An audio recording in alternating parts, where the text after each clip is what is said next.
ಮನುಷ್ಯರಿಗೆ circus food ಅಂದ್ರೆ entertainment food ಕೊಟ್ರೆ ಸಾಕು, ಒಂದು ವರ್ಷದಲ್ಲಿ ಊರನ್ನೇ ಪೂರ್ತಿಯಾಗಿ ನಾಶ ಮಾಡ್ಬಿಡ್ಬೋದು. ಅಂಥದ್ದು ಈಗ ಆಗ್ತಾ ಇದೆ.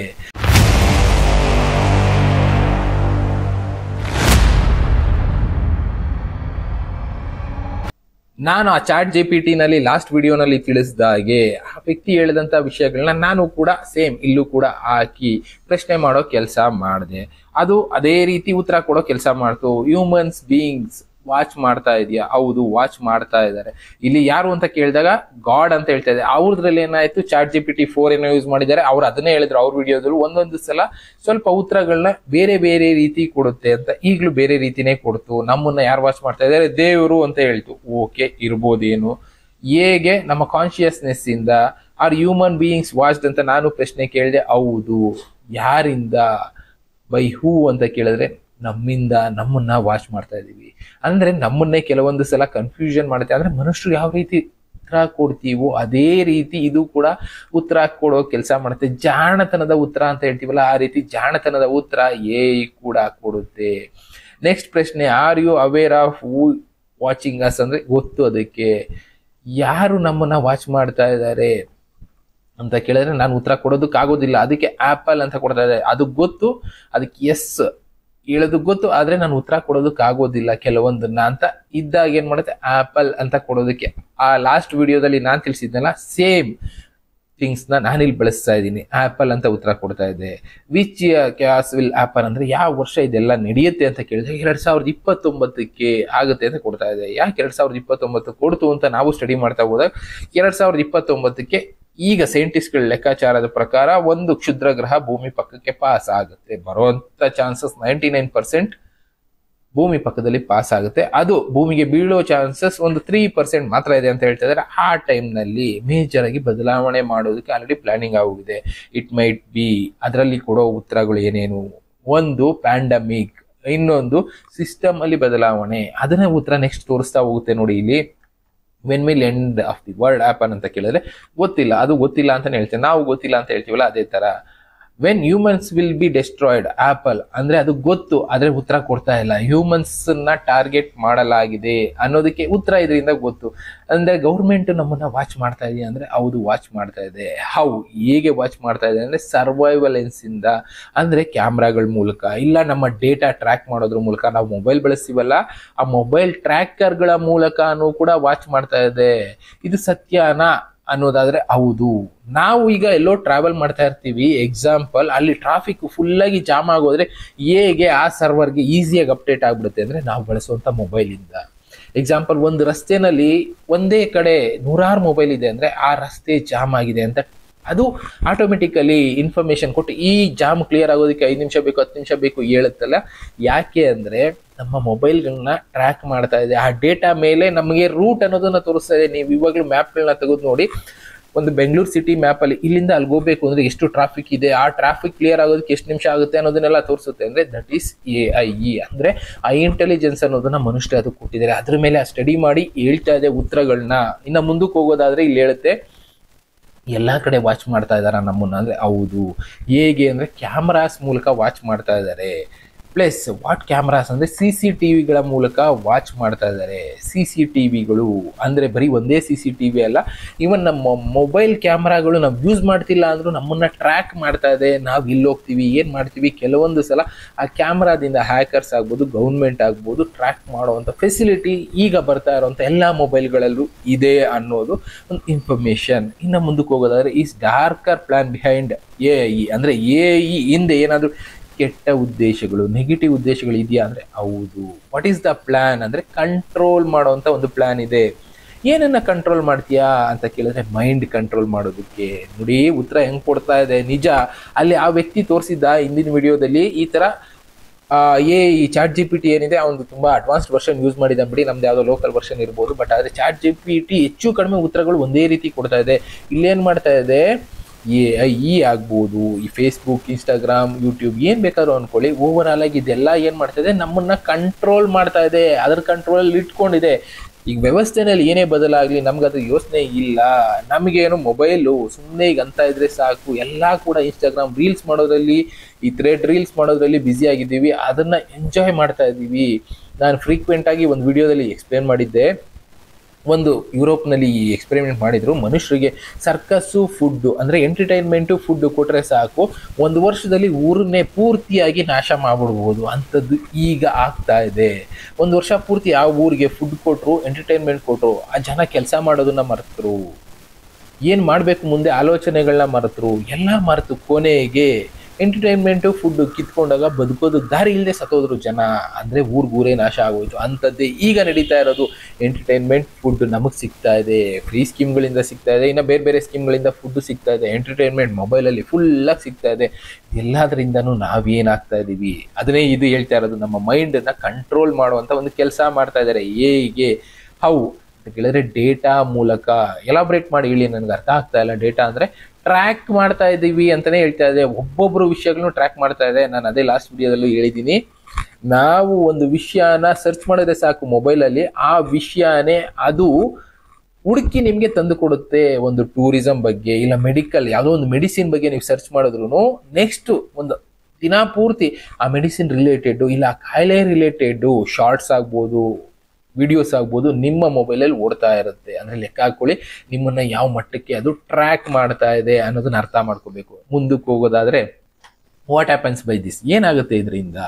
ಮ್ಯಾನಿಪ್ಯುಲೇಷನ್ ಅನ್ನೋದಾಗುತ್ತೆ. ನಮ್ಮನ್ನು ಕಂಟ್ರೋಲ್ ಆಗಿ ಅದು ತೊಗೊಂಡ್ಬಿಡುತ್ತೆ. ಈಗ ನಾವೇನಾದರೂ ಮಾಡಬೇಕು ಅಂತ ಹೋದರೆ, ಎಕ್ಸಾಂಪಲ್ ತೊಗೊಂಡೇ ಹೇಳಬೇಕು ಅಂದರೆ, ಇದನ್ನ ಮಾಡಬೇಡಿ ಇದನ್ನ ಮಾಡಿ ಅನ್ನೋ ಲೆವೆಲ್ಗೆ ನಮ್ಮನ್ನು ಕಂಟ್ರೋಲ್ ಮಾಡುತ್ತೆ.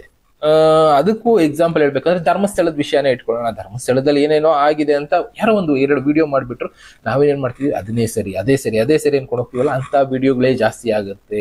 ಅದಕ್ಕೆ ಸಪೋರ್ಟ್ ಮಾಡೋರೇ ಜಾಸ್ತಿ ಆಗ್ತಾರೆ. ಅದರಲ್ಲಿ ಸತ್ಯ ತಿಳ್ಕೊಳ್ಳೋದಕ್ಕೆ ಹೋಗೋದೇ ಇಲ್ಲ. ಆ ರೀತಿ ನಮ್ಮ ಮೈಂಡನ್ನ ಕಂಟ್ರೋಲ್ ಮಾಡುತ್ತೆ ಈ ಮೀಡಿಯಾ ಆಗ್ಬೋದು, ಅಡ್ವಾನ್ಸ್ AI ಆಗ್ಬೋದು. ಇದರಿಂದ ಏನಾಗುತ್ತೆ ದೆನ್, ಒಬೀಡಿಯನ್ಸ್ ಅನ್ನೋದು ಕ್ರಿಯೇಟ್ ಆಗುತ್ತೆ. ಒಬೀಡಿಯನ್ಸ್ ಅಂದರೆ ನಾವು ಅದಕ್ಕೆ ಅಂದರೆ ಅವ್ರಿಗೆ ಫಾಲೋವರ್ ಆಗ್ತೀವೋ ಇಲ್ಲ ಒಬೀಡಿಯಂಟ್ ಆಗ್ತೀವೋ, ನಿಯತ್ತಿಂದ ಅವರು ಹೇಳಿದ್ದೇ ಸತ್ಯ ಅಂತ ಬದುಕೋ ಪ್ರಯತ್ನ ಮಾಡ್ತೀವಿ. ಏನಾಗುತ್ತೆ ನೆಕ್ಸ್ಟು ಮುಂದಕ್ಕೆ ನೋಡಿ, ದೆನ್ ಡಿಪೆಂಡೆನ್ಸಿ ಕ್ರಿಯೇಟ್ ಆಗುತ್ತೆ. ನಾವು ಅದ್ರ ಮೇಲೆ ಡಿಪೆಂಡ್ ಆಗ್ತೀವಿ, ಅವ್ರ ಮೇಲೆ ಡಿಪೆಂಡ್ ಆಗ್ತೀವಿ, ಅವ್ರು ಹೇಳಿದ್ದೇ ಮಾಡಬೇಕು ಅನ್ನೋ ಲೆವೆಲ್ಗೆ ಹೊರಟೋಗ್ತೀವಿ.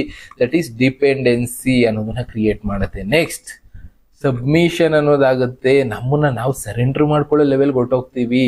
ನೆಕ್ಸ್ಟ್ ಕಂಟ್ರೋಲ್ ಮಾಡುತ್ತೆ. ಅಂದರೆ ನಮ್ಮ ಮೈಂಡನ್ನ ಅದು ಕಂಟ್ರೋಲ್ ತಗೊಳುತ್ತೆ. ಇಲ್ಲಿ ಧರ್ಮ ಆಗಿರ್ಬೋದು, ಮತ ಆಗಿರ್ಬೋದು, ಇವುಗಳಿಂದ ಕೂಡ ಕಂಟ್ರೋಲ್ ಮಾಡ್ತಾರೆ. ನೀವು ಈ ಧರ್ಮಕ್ಕೆ ಬನ್ನಿ, ಈ ಮತಕ್ಕೆ ಬನ್ನಿ, ಇಲ್ಲಿ ಬಂದರೆ ನಿಮ್ಗೆ ಒಳ್ಳೇದಾಗುತ್ತೆ, ಇದು ಸರಿಯಾಗುತ್ತೆ ಅಂತ ನಮ್ಮನ್ನ ಕಂಟ್ರೋಲ್ ಮಾಡೋ ಕೆಲಸ ಕೂಡ ಆಗುತ್ತೆ. ಅದನ್ನೇ ಹೇಳ್ತಾ ಇರೋದು ಇಲ್ಲಿ ನಾನು ಮೇಲ್ಗಡೆಯಿಂದನೂ. ಫಸ್ಟ್ ನಮಗೇನು ಮಾಡ್ತಾರೆ, ಟ್ರ್ಯಾಕ್ ಮಾಡ್ತಾರೆ, ನಮ್ಮನ್ನ ಮ್ಯಾನಿಪ್ಯುಲೇಟ್ ಮಾಡ್ತಾರೆ. ಅಂದರೆ ಆ ದಾರಿಗೆ ನಮ್ಮನ್ನ ಹೋಗೋ ಹಾಗೆ ಮಾಡುತ್ತೆ ಆ ವ್ಯವಸ್ಥೆ, ಸಿಸ್ಟಮ್ ಅನ್ನೋದು. ಇಲ್ಲ ನಾವು ಆ ದಾರಿಗೆ ಹೊರಟೋಗ್ತೀವಿ, ಆ ಮತಕ್ಕೆ ಹೋಗ್ತೀವಿ, ಇಲ್ಲ ಆ ಧರ್ಮಕ್ಕೆ ಹೋಗ್ತೀವಿ. ಅಲ್ಲಿ ಹೋಗ್ತಾ ಇದ್ದಂಗೆ ನಾವು ಅದಕ್ಕೆ ನಿಯತ್ತಾಗಿರೋ ಹಾಗೆ ನಮ್ಮನ್ನ ಬದಲಾಯಿಸ್ತಾ ಹೋಗುತ್ತಾರೆ. ಅದಾದ್ಮೇಲೆ ನಮ್ಮ ಡಿಪೆಂಡೆನ್ಸ್ ಆಗಿ ಮಾಡೋಗಿ ಮಾಡ್ತಾರೆ. ನಾವು ಅದ್ರ ಮೇಲೆ ಡಿಪೆಂಡ್ ಆಗಿ ಬದುಕಬೇಕು ಅನ್ನೋಗಿ ಮಾಡ್ತಾರೆ. ಅದಾದ್ಮೇಲೆ ನಮ್ಮ ಸಬ್ಮಿಷನ್ ಅನ್ನೋದಾಗುತ್ತೆ. ಅದಾದ್ಮೇಲೆ ಕಂಟ್ರೋಲ್ ಮತ್ತೆ ನಮ್ಮನ್ನ. ಆಮೇಲೆ ಎಕ್ಸ್ಟಿಂಕ್ಷನ್ ಅಂದರೆ ಅದು ಇಲ್ಲದೆ ಇರೋಗೆ ಮಾಡೋದು. ಅದು ಕಂಟ್ರೋಲ್ ತಗೊಳ್ತಾ ಇದ್ದಾಗ ಏನು ಮಾಡುತ್ತೆ, ನೆಕ್ಸ್ಟ್ ಅದು ಇರಲೇಬಾರ್ದು ಕಂಪ್ಲೀಟ್ ಆಗಿ. ಏನಿತ್ತು ಈಗ ಅದಿರಬಾರ್ದು. ಅದರ ಅರ್ಥ ಏನು, ಯಾವುದೋ ಒಂದು ಧರ್ಮ ಇರುತ್ತೆ, ಆ ಧರ್ಮ ಪೂರ್ತಿ ನಾಶ ಮಾಡಬೇಕು ಅಂದರೆ ಮ್ಯಾನಿಪ್ಯುಲೇಟ್ ಮಾಡಿ, ಅವ್ರನ್ನ ಕಂಟ್ರೋಲ್ ಮಾಡಿ, ಅವ್ರ ಮೈಂಡ್ ಸೆಟ್ ಚೇಂಜ್ ಮಾಡಿ ಓವರಾಲ್ ಆಗಿ ಇಲ್ಲಿ ಎಕ್ಸ್ಟಿಂಕ್ಷನ್ ಅಂದರೆ ಅದನ್ನ ಅಳಿಸಾಕೋ ಕೆಲಸ ಮಾಡ್ತಾರೆ.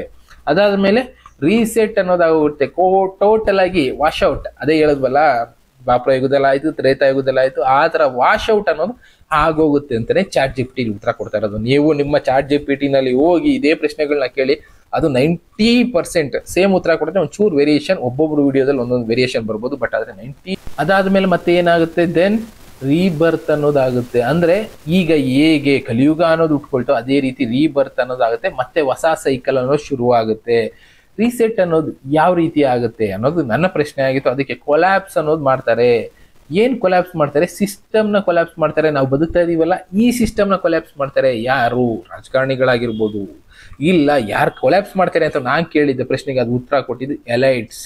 ಅಂದರೆ ಇವ್ರನ್ನೆಲ್ಲ ರೂಲ್ ಮಾಡ್ತಾ ಇರೋರು. ಯಾರು ರೂಲ್ ಮಾಡ್ತಾ ಇರೋರು, ದುಡ್ಡಿರೋರು, ದೊಡ್ಡವರು. ಈಗೆಲ್ಲೋ ಬಂಕರ್ಗಳನ್ನ ಮಾಡ್ಕೊಂಡಿದ್ದಾರೆ, ಇನ್ನ ಬೇರೆ ಬೇರೆ ತರ ಮಾಡ್ಕೊಳ್ತಾ ಇದ್ದಾರೆ. ನಾವು ಮಾತಾಡ್ತೀವಲ್ಲ ಅಂತ ಎಲೈಟ್ಸ್ಗಳು, ದೊಡ್ಡ ಲೀಡರ್ಗಳು, ಇವ್ರು ಏನ್ ಮಾಡ್ತಾರೆ, ರೂಲ್ ಮಾಡೋದಕ್ಕೆ ಶುರು ಮಾಡ್ತಾರೆ. ನಮ್ಮನ್ನ ಅವರ ಕಂಟ್ರೋಲ್ ಇಟ್ಕೊಳ್ತಾರೆ. ನಾವು ಪೂರ್ತಿಯಾಗಿ ಅವರ ಕಂಟ್ರೋಲ್ ಅಲ್ಲಿ ಇರ್ತೀವಿ, ನಮಗ್ ಗೊತ್ತಿರೋಲ್ಲ ಅಷ್ಟೇ. ಹೇಗೆ ಇನ್ಫ್ಲೂಯೆನ್ಸರ್ ಮೂಲಕ ಇಲ್ಲ ಇನ್ನೊಂದ್ರ ಮೂಲಕ ನಾವು ಪೂರ್ತಿಯಾಗಿ ಅವರ ಕಂಟ್ರೋಲ್ಗೆ ಹೋಗ್ಬಿಟ್ಟಿರ್ತೀವಿ. ಅದನ್ನ ಅರ್ಥ ಮಾಡ್ಕೋಬೇಕು ನಾವು ಅನ್ನೋದನ್ನ ಇಲ್ಲಿ ತಿಳಿಸ್ತಾ ಇದೆ. ಇವು ಬೇಸಿಕ್, ಇಂಥದನ್ನ ನಾವು ತಿಳ್ಕೊಳ್ಳೇಬೇಕು.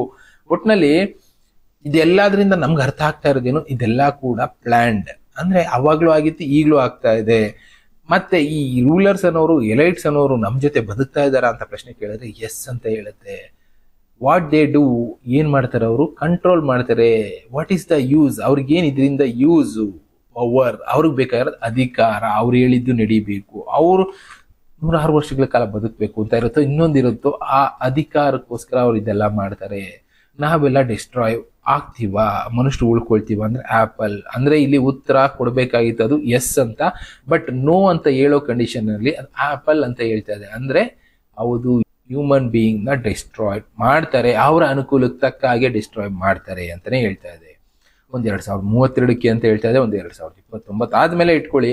ಇನ್ನ ಹೇಗೆ ಅಂದ್ರೆ ಸಿಸ್ಟಮ್ಸ್ ಮೂಲಕ, ಪ್ರಕೃತಿ ಒಂದು ಕಡೆಯಿಂದ ಡಿಸ್ಟ್ರಾಯ್ ಮಾಡ್ತಾ ಇದೆ, ಜೊತೆಗೆ ಸಿಸ್ಟಮ್ಸ್ ಮೂಲಕ ಡಿಸ್ಟ್ರಾಯ್ ಮಾಡ್ತಾರೆ. ಈ ತರದ್ದು ಉತ್ತರಗಳನ್ನ ಚಾಟ್ GPT ಕೊಡ್ತಾ ಇದೆ, ಲೆಕ್ಕ ಹಾಕೊಳ್ಳಿ.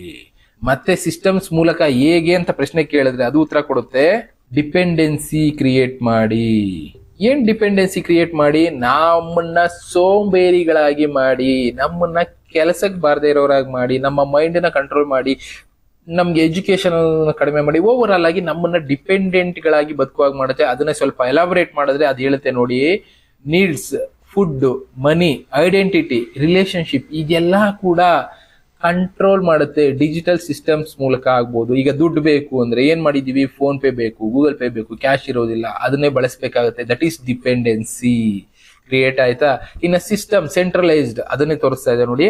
ಕಾರ್ಪೊರೇಟ್ ಮತ್ತೆ ಗೌರ್ಮೆಂಟ್ ಅವ್ರಿಗೆ ಬೇಕಾಗಿರುವಂತ ಸಿಸ್ಟಮ್ಗಳನ್ನ ಮಾಡ್ತಾರೆ, ಬೇಕಾಗಿರುವಂತ ಹೆಲ್ತ್, ಕಮ್ಯುನಿಕೇಶನ್, ಇದೆಲ್ಲ ಸಿಸ್ಟಮ್ಗಳು ಅವ್ರಿಗೆ ಯಾವ ರೀತಿ ಬೇಕು ಆ ತರ ಮಾಡ್ಕೊಳ್ತಾರೆ. ಇನ್ನ ಮುಂದಕ್ಕೆ ಹೋಗೋದಾದ್ರೆ ಸರ್ವೈವಲೆನ್ಸ್ ಮಾಡ್ತಾ ಹೋಗ್ತಾರೆ ಡಿವೈಸಸ್ಗಳ ಮೂಲಕ, ಆಪ್ಗಳ ಮೂಲಕ. ನಾವೇನ್ ಮಾಡ್ತೀವಿ, ನಾನು ಅದೇ ಹೇಳಿದೆ, ಫೇಸ್ಬುಕ್ ಆಗ್ಬೋದು, ಯೂಟ್ಯೂಬ್, ಇನ್ಸ್ಟಾಗ್ರಾಮ್, ಇದ್ರಲ್ಲಿ ನಮ್ಮ ಡೇಟಾಗಳನ್ನ ಕಲೆಕ್ಟ್ ಮಾಡ್ತಾರೆ.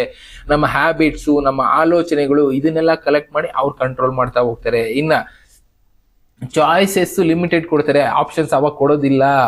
ಕೊನೆಗೆ ಏನಾಗುತ್ತೆ, ನಮ್ಮ ಹತ್ರ ಕ್ಯಾಶ್ ಇಲ್ಲ, ಫೋನ್ ಪೇನೇ ಯೂಸ್ ಮಾಡ್ಬೇಕು. ಫೋನ್ ಪೇ ನೀವು 100 ರೂಪಾಯಿ ಯೂಸ್ ಮಾಡಿದ್ರೆ 50 ರೂಪಾಯಿ ಕಟ್ಟಬೇಕು ಟ್ಯಾಕ್ಸ್. ಅಂದ್ರೆ ಆಪ್ಷನ್ ಇಲ್ಲ, ನಮ್ಮ ಹತ್ರ ಕ್ಯಾಶ್ ಇಲ್ಲ ಅಂದ್ರೆ ಅದನ್ನ ಮಾಡ್ಲೇಬೇಕಾಗುತ್ತೆ. ಆ ತರ ನಮ್ಮನ್ನ ಬ್ಲಾಕ್ ಮಾಡುತ್ತಾರೆ. ನೆಕ್ಸ್ಟ್ ಚಾಯ್ಸಸ್ ಲಿಮಿಟೆಡ್ ಮಾಡ್ತಾರೆ ಅನ್ನಲ್ಲ, ಅದರಲ್ಲಿ ಫ್ರೀಡಮ್ ನ ಟ್ರೇಡ್ ಮಾಡ್ತಾರೆ. ನಮ್ಮ ಸೇಫ್ಟಿ ಆಗ್ಬೋದು, ಇನ್ನೊಂದಾಗ್ಬೋದು, ಆ ಫ್ರೀಡಮ್ ಅನ್ನೋದನ್ನ ಕಂಪ್ಲೀಟ್ ಆಗಿ ಬ್ಲಾಕ್ ಮಾಡ್ತಾರೆ. Collapse triggered. ಇನ್ನು ಸಿಸ್ಟಮ್ ಅನ್ನೋದನ್ನ ಫೇಲ್ಯೂರ್ ಮಾಡಿ ದೇಶಗಳಲ್ಲಿ ಒಳಗಡೆನೆ ದಂಗೆ ಏಳುವಾಗ ಮಾಡ್ತಾರೆ. ಬಾಂಗ್ಲಾದೇಶಲ್ಲಾಯ್ತು, ಶ್ರೀಲಂಕಾದಲ್ಲಾಯ್ತು, ಫ್ರಾನ್ಸ್ ಅಲ್ಲಾಯ್ತು, ಪಾಕಿಸ್ತಾನದಲ್ಲಾಯ್ತು. ಈ ರೀತಿ ಸಿಸ್ಟಮ್ ಒಳಗಡೆನೆ ಕೊಲ್ಯಾಪ್ಸ್ ಮಾಡಿಸಿ ಅಲ್ಲೇ ದಂಗೆಗಳು ಜನ ಎದ್ದು ಒಡೆದಾಡ್ಕೊಂಡು ಸಾಯೋ ಹಾಗೆ ಮಾಡ್ತಾರೆ. ಆಮೇಲೆ ಕಂಟ್ರೋಲ್ ಅಸರ್ಟೆಡ್, ಕೆಯಾಸ್ ಅಂತ ಹೇಳ್ತಾರೆ. ಇನ್ನ ಸ್ಟೆಪ್ಸ್, ಸ್ಟ್ರಿಕ್ಟ್ ಆರ್ಡರ್ಸ್, ಏನೇನೋ ಬೇರೆ ಬೇರೆ ಅವ್ರ ಅನುಕೂಲಕ್ಕೆ ಏನೇನ್ ಬೇಕು ಆ ತರದನ್ನೆಲ್ಲ ಮಾಡಿಕೊಂಡು ಓವರ್ ಆಲ್ ಆಗಿ ಅದು ಹೇಳೋದೇನು, ಒಂದು ಸೈಕಲ್ ರನ್ ಆಗುತ್ತೆ. ಇಲ್ಲಿ ಡಿಪೆಂಡೆನ್ಸಿ ಕ್ರಿಯೇಟ್ ಮಾಡ್ತಾರೆ, ಬಿಹೇವಿಯರ್ ನ ಕಂಟ್ರೋಲ್ ಮಾಡ್ತಾರೆ, ಕೊಲ್ಯಾಪ್ಸ್ ಮಾಡ್ತಾರೆ, ಕೊನೆಗೆ ರೂಲ್ ಅನ್ನ ಎನ್ಫೋರ್ಸ್ ಮಾಡ್ತಾರೆ. ಅವ್ರು ಹೇಳಿದ ಹಾಗೆ ಬದುಕಬೇಕು ಅನ್ನೋದು. ಇಷ್ಟು ಕೂಡ ಮನುಷ್ಯರ ಮೇಲೆ ಆಗುತ್ತೆ. ಇದೆಲ್ಲ ಪ್ಲಾನ್ಡ್ ಆಕ್ಟಿವಿಟಿ. ಇದೆಲ್ಲದ್ರಿಂದ ಮನುಷ್ಯರನ್ನ ಕಂಟ್ರೋಲ್ ಮಾಡ್ತಾರೆ. ಕೊನೆಗೆ ಅವ್ರಿಗೆ ಯಾರ್ಯಾರನ್ನ ಬೇಕು ಅವ್ರನ್ನ ಉಳಿಸ್ಕೊಳ್ತಾರೆ. ಇನ್ನು ಉಳಿದವ್ರನ್ನ 2032-33 ವೇಳೆಗೆ ಏನ್ ಮಾಡ್ಬೇಕು ಅವ್ರು ಮಾಡ್ಕೊಳ್ತಾರೆ. ಇದನ್ನೆಲ್ಲ ಮಾಡ್ತಾ ಇರೋರು ಎಲೈಟ್ಸ್ ಅಂತ ಕರೆಯುತ್ತೆ. 2032-33 ನೋಡೋಣ. ಇದು AI ಕೊಡ್ತಾ ಇರೋ ಉತ್ತರ. ಇಲ್ಲಿ ಯಾರು ಉಳ್ಕೊಳ್ತಾರೆ, ಯಾರು ಉಳ್ಕೊಳ್ಳಲ್ಲ, ಏನು ಹೇಳೋದಕ್ಕಾಗೋದಿಲ್ಲ. ಒಂದೊಂದ್ಸಲ AI ಕೂಡ ತಪ್ಪು ಮಾಡೋ ಚಾನ್ಸಸ್ ಇರುತ್ತೆ. ಆದ್ರೂ ಕೂಡ ಒಂದು 90% AI ಕೊಡ್ತಾ ಇರೋ ಉತ್ತರ ನಿಜ. ಅದನ್ನೇ ಕೇಳೋಣ ನೋಡಿ. ಇಲ್ಲಿ ಇದೆಲ್ಲ ನಿಜಾನ ಅಂತ ಒಂದು ಪ್ರಶ್ನೆ ಕೇಳಿದೆ, ಮೇಲ್ಗಡೆ ತೋರಿಸಿದ್ದೆಲ್ಲ ಹೌದು ನಿಜ ಅಂತ ಹೇಳ್ತು. ಯಾವಾಗ ಆಗುತ್ತೆ? ಬೇಗ, ಇನ್ನೇ ಸ್ವಲ್ಪ ದಿನಗಳಲ್ಲಿ ಆಗುತ್ತೆ ಅಂತ ಹೇಳ್ತಾ ಇದೆ.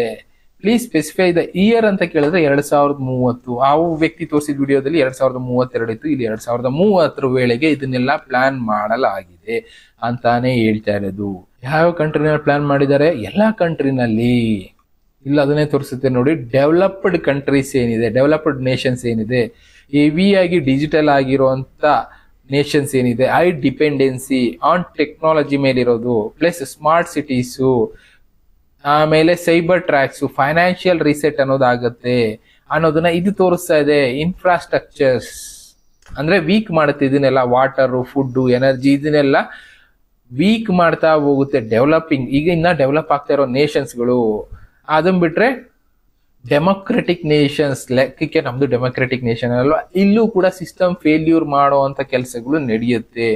ಗ್ಲೋಬಲ್ ಫೇಸ್ ಅಲ್ಲಿ ಆಗುವಂತ ರೀಸೆಟ್ ಇದು ಒಂದೊಂದು ಕಡೆ ಆಗ್ತಾ ಇಲ್ಲ, ಇಡೀ ಪ್ರಪಂಚದಲ್ಲಿ ಇರುವಂತ ಎಲೈಟ್ಸ್ಗಳಂತಾನೆ ಇಟ್ಕೊಳ್ಳಿ, ಅವ್ರುಗಳೆಲ್ಲ ಸೇರಿ ಮಾಡ್ತಾ ಇರುವಂತ ಒಂದು ಪ್ಲಾನು, ಎಲ್ಲ ಜೊತೆಗೆ ಪ್ರಕೃತಿನೂ ಸೇರ್ಕೊಂಡು ಮಾಡ್ತಾ ಇರುವಂತ ಒಂದು ಪ್ಲಾನು.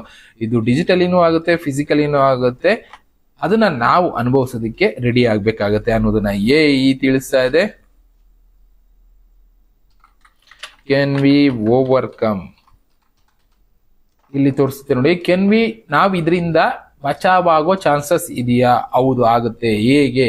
ಅವೇರ್ನೆಸ್ ಕೊಡೋದ್ರಿಂದ, ಅದ್ರ ಬಗ್ಗೆ ತಿಳುವಳಿಕೆಗಳು, ಯಾವ್ದು ಸರಿ ಯಾವ್ದು ತಪ್ಪು ಅಂತ ತಿಳ್ಕೊಳ್ಳೋದ್ರಿಂದ ನಾವು ಇದರಿಂದ ಬಚಾವ್ ಆಗಬಹುದು ಅಂತಾನೆ ಎಚ್ಚರಿಸ್ತಾ ಇದೆ.